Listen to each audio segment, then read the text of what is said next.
Okay, moving on in the schedule, we've got one of our resident bufficorns from Colorado, Danno. Danno. Hello. Danno, of course. And of course you're wearing your bufficorn mask. Of course. And your t-shirt. I would expect nothing less from you. And everything. If there was a way to do this off my ETHDenver beanbag, I would have figured out a way to do it, but I just don't think I can get the same audio quality. My daughter was actually asking me the same thing the other day. She's like, Dad, how come you're not doing it from my beanbag? And I'm like, yeah, I don't think it would fit in the studio very well. So we're going to talk about Ethereum hard forks, right? Yep, Ethereum hard forks. Cool. So obviously a very important topic. Your background is an interesting one. I actually remember watching you pitch at WyoHack right before you started at Consensys. Yes. And Joe actually found you backstage and gave you his business card only to realize that they had already hired you. Yes. It's kind of funny. It was like, hilarious. It was my last hurrah from Google, and it was just like, I'm going to do something fun before I go on board. And it's like, oh yeah, I'm starting in September. I'm already doing that. Like, and it was really funny. So anyway, that was what, 2018? Yeah, 2018, September 2018, quite a while ago. And a proud Colorado citizen, of course. Yep. And I too have been at every ETHDenver. I had to get some of the worst volunteer slots to even get into the first one because it was so crowded. I think I did the overnight watches on the floor. That was an experience. Well, we thank you for your unending service to the community and all the great work that you've done. So I'm going to give you the floor. Take it away. Cool. So I'm going to be talking about Ethereum hard forks, and this is mostly from the perspective of what has happened, not necessarily how they should happen or how we want them to happen, but it's going to reflect on what really does happen. So, we've gone over who I am, a bit of pro forma stuff. My name's Danno Ferrin. My Twitter handle is @Shemnon. It's also my GitHub handle. It's all over the place. I've been using that name for about 20 years, that handle. I'm a lead protocol engineer, like we said, on the protocol group at Consensys. And I work on Hyperledger Besu, which is one of the 4 main Ethereum clients that currently run mainnet Ethereum. And here I am. This is a picture of me in Osaka on a little extended vacation I had after DevCon because a hurricane blew through. They call them typhoons there. But enough with this pro forma stuff. You're here to find out how Ethereum hard forks work. I mean, how do they work? It's kind of a miracle. It's a mystery unless you're on the inside. And you know what? When you're on the inside, sometimes even it's still a mystery there. So the goal here is to kind of open up the black box and show you exactly what's going on with an Ethereum hard fork. Now, the boring definition is to say that hard forks are EIPs that amend the Ethereum protocol. EIPs, of course, standing for Ethereum Improvement Proposal. But let's take a quick little detour on word choices. Hard fork isn't necessarily the best description of what's really going on in an Ethereum hard fork, even though it is correct in that we're making a change that if you don't follow it, you're not going to be able to continue with the chain. But the purpose of these is to upgrade the quality of the network, to improve things. For example, Byzantium, they took out checking the world state on every transaction instead checked in every block. Had a huge performance improvement. They also addressed security concerns at times. They addressed user experience concerns. The net gas metering that was going on in Constantinople and Istanbul, that was put in to upgrade the experience of the network. So we're not just forking it just to create some place where you have to make a decision as to what you want to do. These changes have a purpose. They're network upgrades. But I don't know. It's kind of maybe we could come up with a better term. The network upgrades, because that's kind of a mouthful. So I think we should go with sporks. Instead of Ethereum hard forks, we're going to be doing sporks now. Got my nice iridescent rainbow spork from ETHDenver. So as I say, sporks are Eeps that amend the Ethereum protocol. So let's talk about Eeps. What is an EIP? Ethereum Improvement Proposal. So these are formal definitions of things that the core developers and other people who are interested in improving Ethereum write up to describe what's going on. And there's a whole lot of different kinds of Eeps that are out there. They're in 3 major categories. There are standards tracks Eeps that are very technical and have a very deterministic conclusion as to what they mean. There are informational Eeps, that provide information about stuff going on. And then there's meta Eeps that kind of collect these Eeps. And in the standards track Eeps, there are about 4 different kinds there that are very useful. This talk's mostly talking about the first group, the core Eep. Core Eeps are Eeps that change the consensus protocol of Ethereum. When nodes talk to each other and they say, hey, here's a transaction, I'm going to process the transaction, this is what happened. All those rules matter at the consensus level in their core. These are the most critical Eeps to go through and get the most scrutiny and have the most formal definition of what's going on. A couple of big examples of good examples of what a core Eep would do would be Eep 2200, definition of net gas metering. This is amending a couple of other Eeps and tweaking some of the details and referencing them to give some very specific definitions of when you use a storage operation, how much gas do you charge, how much gas do you give back, here's the definitions of the test. It's very technical. A smaller example of a core Eep would be Eep 1344, the chain ID opcode, which added an opcode to the Ethereum VM and said, what chain ID am I on? Kind of a simple Eep, but still needs very specific technical implementation. So that's a core Eep. The next level would be network Eeps. And this is the level where the Ethereum clients talk to each other. There's a protocol called dev P2P. And there's some things going on that aren't critical to consensus, but are still necessary for a good, well-functioning client to implement so we can talk with each other. A couple of examples are Eep 706, dev P2P snappy compression, saying that, hey, we should compress all the data that we send to each other. And it says you got to set this field here and then use this compression library, and it spells it out. Another example is fork identifier for chain compatibility checks, EIP 2124.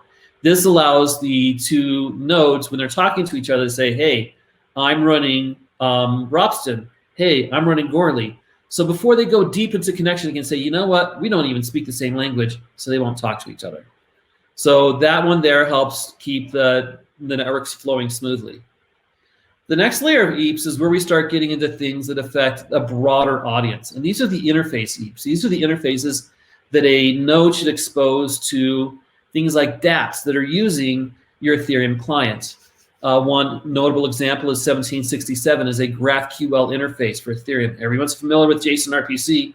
There's an Eep for that. There's also an EIP that describes how you can use GraphQL to conduct all the same queries and use GraphQL engines to get that data. A more recent example is EIP 3155, EIP trace specification, that defines a few JSON RPC methods that go into the to talk about the trace and how things work. The fourth category of standards is ERCs, and these are the ones that most people know about. The classic, the big one being ERC 20 is an EIP, EIP 20. Another more recent example of an ERC is EIP 3156 flash loans. People are trying to standardize on-chain how flash loans work. And the ERCs tend to happen, quote unquote, on-chain and within the dApps, and the interfaces happen between the dApps and the clients. It's probably the separation. So the next two larger categories are informational and meta Eeps. Informational Eeps, there's actually an Eep telling us that the name of Ethereum mainnet is mainnet. And there's an Eep giving an overview of Serenity Phase 0, but not the specification. And the last category is the one that directly impacts network upgrades or hard forks or sporks. Meta EIPs. So meta EIP 1716 is the spork meta for Petersburg, and 2070 is the spork meta for Berlin. And these are the Eeps that say, well, here are all the other Eeps that make up our hard fork or network upgrade or spork. That's funny. So, quick simplified overview of how we get an Eep into production. Simplified overview. This also, though, begs a very important question that I'm going to talk about for only 3 slides. Governance. It's the elephant in the room. There's a lot of things that go on in Ethereum, and one of the things about Ethereum governance is that governance itself is decentralized. If you could point at a single process and a single person or a single company, and they have the final say on Eeps, then Ethereum is then centralized. People complain that if we had on-chain governance, the governance would be centralized on-chain. So one of the core things going on with the way the Eeps work is it's all decentralized. We eventually come to consensus, we come to a conclusion in a decentralized fashion. There is no real centralized place where these happen. A couple of Eeps worth talking about governance that we need to talk about when we talk about these hard forks. There are two Eeps that I consider contentious. One of them that actually was implemented and one of them that's being discussed for future that are just contentious. EIP 779 was the DAO. It was very contentious. It resulted in an actual fork between Ethereum and Ethereum Classic. That is the worst case scenario for a contentious split. The other scenario is that people accept and they work with one side, which is what we're hoping is going to happen with 1559. It's either going to go in or it's going to go out, and the community is going to go on one side, you know, once their concerns are voiced. I personally favor it, but it's not something I'm willing to fork the network over. I think we should get it there. I think it's valuable. And that leads us to the next category of vetoed or rejected EIPs that were proposed. These were ones that wound up being rejected by the community despite being technically sound. EIP 999 and 867 were two Eeps that talked about locked ether recovery, in specific the parity contract. Those were rejected by the community. EIP 1057 ProgPow, though technically sound and obtaining the technical goals that it stated it wanted to get in the Eep, that too was rejected by the community and was not implemented in a hard fork. And these governance issues came up decentralized all across the community. There was no one spot that decided it and no one spot that came to the conclusion. It happened in a decentralized consensus, messy manner. And it's kind of messy. It's a lot of work to look at. So, you know, getting some of these in and out is a lot of proof of work. And that's all I had to say about governance for this talk. So where were we? Back into the revised and simplified workflow. So this is the formal process that we're going to go through to get the EIPs. But there's actually, I think this is the wrong way to look at it, because this is the technical things that check the boxes. But you need to think of it like a bill, like Schoolhouse Rock, that there's a long process that you can kind of sing over some of the things, because you look at the higher level things, the higher level processes that go with it. You want to look at the key landmarks that happen along the way. And, you know, this isn't really a PBS until you get that little E&I bug down there on the lower right. Anything I say from this point is educational and informative. I am not practicing core development from this point. This is for your information and entertainment. So you could think of getting an Eep as a multi-step process. It starts with an idea. You write Eeps, you do a lot of tests, and finally you roll it out. And these are about 12 of the steps that you would go through. Some steps are skipped, some steps are done out of order, some steps will overlap. But you could also think of it in a perspective of the scope of what you're working on. When you have the idea, it's just the developer. And then when you do your implementation in the Eep, you grow to your client team that you're going to work with to get the first implementation out. And then you work with multiple client teams, the 4 main teams that form all core devs, to figure out, is this a good idea and what things need to change and how do we do it? Finally, you roll it out to a test network. And if that all goes well, then you can roll it out to production and fuller test networks. It's essentially 4 different tiers of what goes on. You have the idea, you get buy-in, you validate that it's going to work, and then you deploy it into a hard fork. So the first tier is ideation. This is pretty simple. Come up with the idea, write a draft, maybe prototype the implementation. This is the foundation of what all the other Eeps come from. A lot of things die in the idea stage because as you think it through, you realize it's not such a great idea. The second stage is where the real work starts, where you get the buy-in. This is where an Eep author might do things. They might write blog posts. They might start up a discussion on Ethereum magicians to get people to accept it. They might discuss it in a GitHub PR. They might make a PR to clients and have the back and forth there. Usually one of the steps, you might do a video call or a breakout room. And the final place that a lot of people try and get buy-in is in the all core devs call, which happens about every other week. This was mentioned about 45 minutes ago at ETHDenver. They went through the process of that. But the all core devs call, there's a lot that should happen before an Eep gets to that point. And the Eep should be really well along the way of being prepared for a hard fork by the time it gets to the all core devs call. Now, this is where the real work happens. And a lot of stuff gets filtered out there. You know, this is kind of an inverse funnel, more of a pyramid. That's just the way the word art worked. So the third step is validation. This is where things get really interesting. You have buy-in from multiple client teams that say, this is a good idea, let's try and build it. And this is where a lot more of the formal process that can be repeatable and seen happens. This is where it starts coalescing around what's really going to wind up in there. So you get multiple clients to implement the Eep. You write reference tests. You might start up an ephemeral testnet, and you might run something that has been talked about, we'll probably see sometime this year or next, called a shadow chain network. So all Eeps that go into a hard fork should have a set of reference tests. And if you've looked at these, it's kind of like looking at the matrix. There's probably about 50 people or less that really understand what's going on in those files. But it's JSON-based, so it's not too hard to learn if you know the concepts behind what it's testing. And it's really the last two groups in that first section that are what are in these reference tests, the transaction execution tests and the block execution tests, where most of the Eeps happen. And these tests cover multiple sporks. So they have all the test data clear back to the frontier testnet to validate that you understand and implement all of the different forks that go on in this. They're put in different places. They're called legacy tests. But if you're going to be able to write a client, you need to be able to run all of these tests. And almost all clients do these reference tests as part of their daily build process. Takes anywhere from 5 to 10 to 15 minutes to run.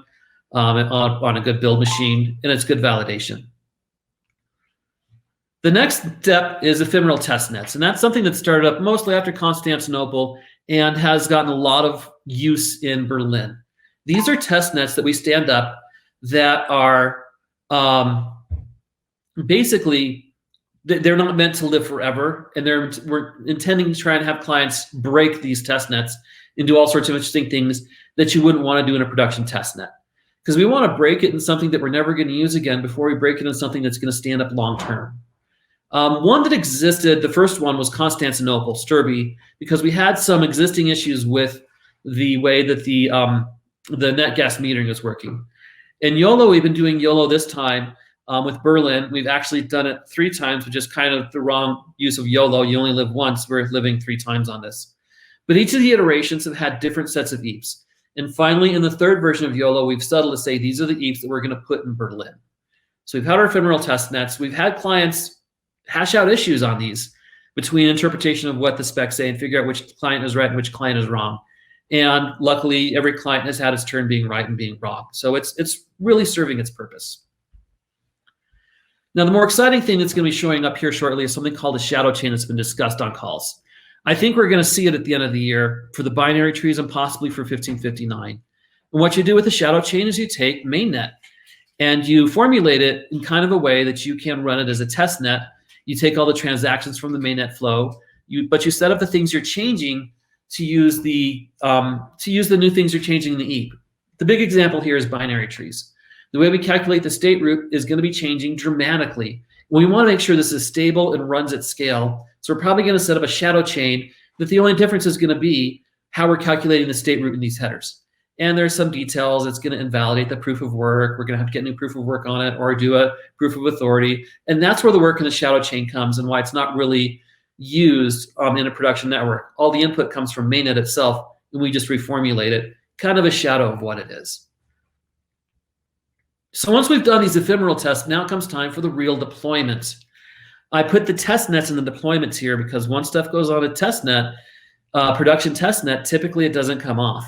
Ropsten actually has the old Constantinople definition on there, even though it's been changed to Petersburg.